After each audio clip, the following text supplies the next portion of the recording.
pense que le PL avait comme consigne d'attaquer fort et de mettre beaucoup de rythme par rapport au match. C'est ce qu'ils ont fait. Nous, on n'a pas été dedans. Où on voit, je pense qu'on a une équipe qui peut paraître intéressante, c'est qu'effectivement, quand on fait le début de match qu'on fait, il a fallu se fâcher et hausser la voix. Il y a eu réaction des joueurs, et après, ils ont été cohérents pendant les 2 tiers du match.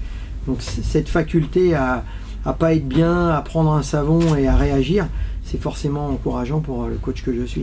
La situation se retourne contre nous quand on prend les fautes à l'intérieur, qu'on est obligé de jouer avec nos 2 postes 4 et qui s'alignent là-dessus. Et que c'est là où ils reviennent dans le match, où ils trouvent l'adresse avec Daniel et Thomas. Donc, ils reviennent comme ça dans le match.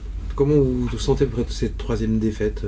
Comment vous avez ressenti celle-ci? Super bien. Vous savez, les coachs, quand ils perdent, ils sont heureux comme tout. Vous voyez pas, là, je suis mort de rire. Je m'éclate. Non, je parle pour l'avenir, d'avoir pris 3 L'avenir, défaites. je ne suis pas devin, moi je suis entraîneur, d'accord? L'avenir, je ne peux pas vous dire si demain on gagnera, on perdra, on fait tout pour gagner, en général, les coachs. Alors après, si vous avez des questions pour me dire comment je me sens après une défaite, top niveau.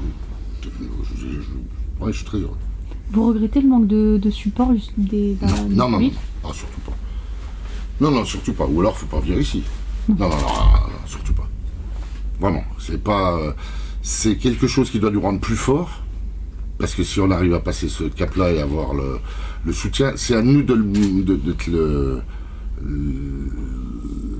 l'exemple sur le terrain. Voilà. Je pense qu'il arrivera un moment où les gens, si on pratique du bon basket, qu'on joue bien, qu'on joue ensemble et qu'on gagne, ils suivront. Vous inquiétez pas, ils pousseront. Après, aujourd'hui, tout est nouveau, les gens viennent voir, et c'est un peu logique. Mais surtout pas, alors là... Deshaun Thomas, là, il y a gros match. C'est-à-dire qu'il fait 10 sur 12 en 25 minutes, il met 25 points, 25 dévals. Il n'a pas le même cursus que Sergueï.